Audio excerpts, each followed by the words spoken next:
Okay, interview with Gary Setchell after Kempston Rovers won Bedford Town 2 in the FA Cup. Apologies for the sound quality today if you're hearing that. We've forgotten our technology at home. But Gary, about 70% strength we were today, but we had enough to get through the game and we were through to the next round, aren't we? Yeah, that was, I was a little bit concerned coming into the game because obviously the absentees, obviously Brooksy left us, Connor's injured, Charlie's injured, and we were thrown together a little bit. We brought Sam Dreyer in and thought had a really good debut. Jack Keeble played his first game, DS played his first game, so we was all a little bit sort of thrown together really, and we looked like that first half. We looked like we'd been thrown together, and Kempston had their moments, we had the moments, but there wasn't no fluidity in the game. The second half we made the change, and I thought, to be honest, we bossed the whole second half until they scored late on, which is that was the only blimp in the second half really. So I thought we was really controlled, really good, scored 2 good goals, hit the woodwork, and I thought we was good value second half. But Kempston had the moment, still be 8 or 10 teams beat by higher league opposition today, and we're not one of them. You said that you brought Sam Dreyer in there, and he did strengthen us at the back, didn't he? He did give us, for a young lad, quite a commanding performance, didn't he? Yeah, and if you look at the group now, we're a very young coachable team, which is great in one way, because we can get on the training ground and make us better, and in the other way, obviously you lose that little bit of experience. So we've got to try and find a happy medium. But there were some good performances today, and there were some average performances, a little bit like most weeks. But we'll keep going, we'll keep trying our best, and that's what we've done. Whether we was playing well or not, we was trying our best, and that was nice. That's nice to have 2 Saturdays on the trot where we've got positive results. Just a shame we didn't keep the clean sheet. It would have been nice for Pedro. Obviously he's had his moments in the last 3 or 4 games, but I thought he helped us out today and was a lot more combined than today, and obviously made a crucial save second half when he needed to, 1-0. You brought Macca in because you had to bring Macca in today, but nonetheless he stepped up and finished well for his goal, didn't he? Yeah, listen, you don't bring Macca in because you have to bring him in. I didn't have to bring him in because I had Summerfield, Moriarty and Butterworth on the bench. I brought Macca in because he's he's part of the squad, and he's had a great career, and he's been a great player, and we have to manage him, and he's probably not played as much as he would have liked. But again, he showed today that there is a little bit of life left in Craig McKell Smith. I think you see the reaction of the boys when he scored, because away from football, the bloke's an absolute gentleman.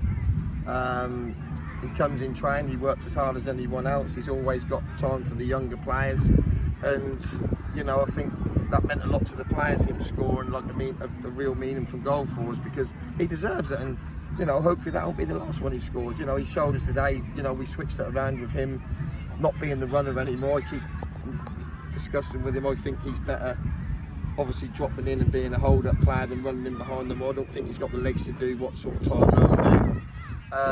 But he showed today that he's going to have a part to play for us this season. He could easily drop down to step 5, step 6, go play every week and score loads of goals, but he still wants to play at like proper players should do. He still wants to play at the best level he can, and he feels that this is the best level he can play at right now. And fair play to him. That'd be easy to drop down in levels and go score loads of goals, but he's had a great career, and he's got to finish at playing at a decent level. Brooksy obviously departed in the week. Yeah. Disappointed to see him go, but nonetheless you want players that are going to want to play for the club, aren't you? Yeah, I was disappointed with Brooksy. Not disappointed with Brooksy, disappointed with the situation that arose. Brooksy's a good lad. I can't say nothing bad about him. Lee Allison rung me up, said he put 7 days in. I spoke to Brooksy. To be fair, when I spoke to him, he didn't fill me with loads of confidence that he wasn't going to go. And then he rang me up the next day, and I waived the 7 days because I don't want players here who don't want to be here, and secondly, I didn't want a cup tie lad who's going to be moving on either. So I nearly shot myself in the foot because we thought Connor would be fit, but luckily we've got through it. If not, maybe I'd have had a bit of egg on my face for not letting Brooksy go so early. But yeah, it's one of them, and that we'll look to bring someone in, and that's just football, isn't it? That's football. The update on Connor and Charlie? Probably both a week or 10 days away. Hopefully getting back next week for Nuneaton, but I just said to the boys in there, next week Nuneaton, top of the league, there'll probably be 600-700 there.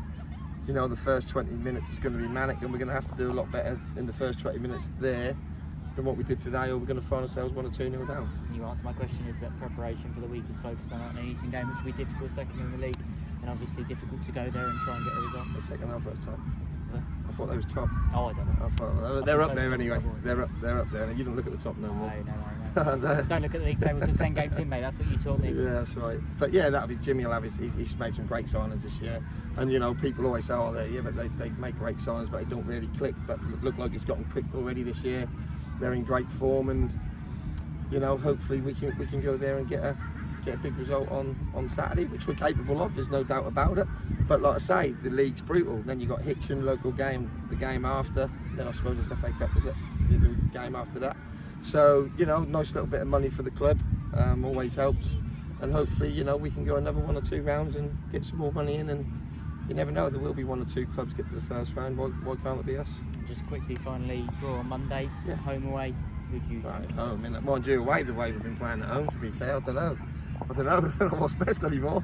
Obviously you want to be at home, and we owe the supporters probably a performance. So yeah, get us at home. You know, we've got no fears. That was a fortress last year. We knew this year that would be tough, and probably at the minute the way we set up, probably playing away do suit us a little bit better rather than at home. But we've got to play 46, get 42 games in the league, and hopefully 3 or 4 cup games. Absolutely. So we have a back to bus going with Mr. Setchell on the way to Nuneaton next week. You can get yourself on that via the Supporters Club. Book now at bedfordeagles.sc@outlook.com, or alternatively, we'll see you for the visit of Hitchin on the 13th of September. Get your tickets now at bedfordeagles.net.